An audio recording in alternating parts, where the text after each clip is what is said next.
دوستان عزیز، سامعین اور حاضرین، مجھے آج آپ سے ایک اہم مسئلے پر بات کرنی ہے۔ عالمی اخبار گزشتہ چند دنوں سے اس مسئلے کو اجاگر کیے ہوئے ہے۔ کراچی میں معروف دوشیزہ ڈائجسٹ اور سچی کہانیاں، اس کی مدیر اعلیٰ منزہ سہام کے حوالے سے آپ نے بہت سے کالم، بہت سی رپورٹیں، بہت سے احتجاج اور صحافتی اداروں کی طرف سے مذمت کے بیانات پڑھے سنے ہوں گے۔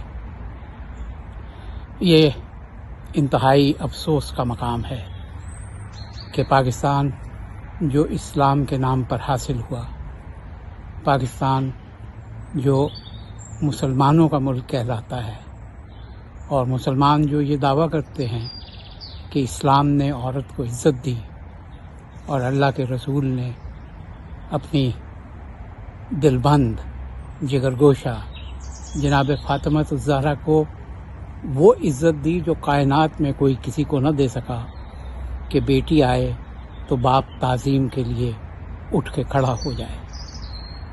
اس معاشرے میں جو خود کو اسلامی معاشرہ کہتا ہے، اس میں کسی بھی خاتون کے ساتھ کسی قسم کی زیادتی اپنے منہ پہ تماچے کے مترادف ہے۔ منزہ سہام کے والد بہت پائے کے صحافی تھے، بڑے ہمت والے آدمی تھے۔ انہوں نے یہ دوشیزہ ڈائجسٹ شروع کیا تھا، جسے صرف خواتین ہی نہیں، مرد بھی پڑھتے ہیں، اور پاکستان میں خواتین کی بہت بڑی تعداد ہے، اور دنیا بھر میں ایک بڑی تعداد ہے جو میں ایک لفظ استعمال کرنے لگا ہوں، جو نشئی ہے اس دوشیزہ ڈائجسٹ کی، اور اس کا اپنا ڈائجسٹوں میں ایک معیار ہے۔ اگرچہ ڈائجسٹوں کو ہمارے ہاں ادب میں شامل نہیں کیا جاتا، لیکن یہ باقاعدہ ادب کی چیز ہے۔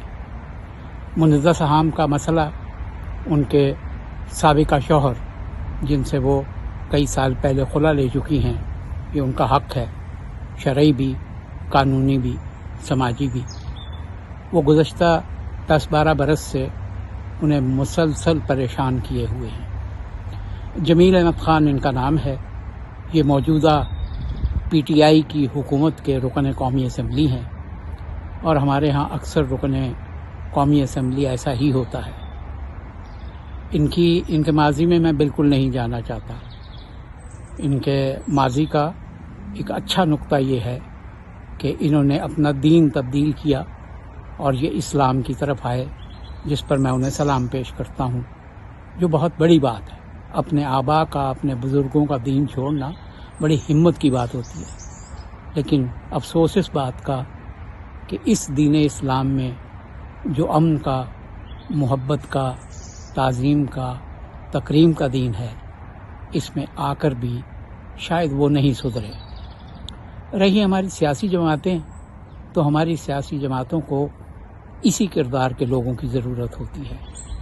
آپ پیچھے سے کہیں سے بھی شروع کر لیں، جب سے پاکستان کا قیام وجود میں آیا، ہر سیاسی جماعت نے ایسے لوگوں کو اپنے ہاں جگہ دی، کیونکہ انہیں ان سے بہت سے کام لینے ہوتے ہیں۔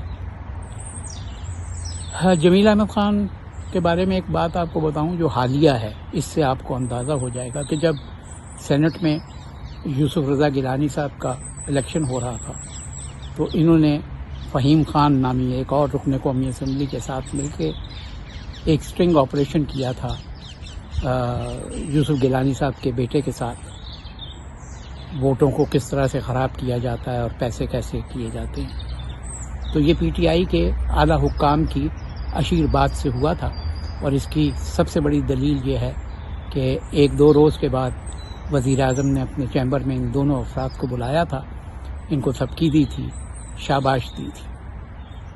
تو جب ملک کے حکومت کے سربراہ ایسے لوگوں کی اس طرح سے پشت پناہی کریں گے، تو ظاہر ہے ان کے حوصلے بلند ہوں گے۔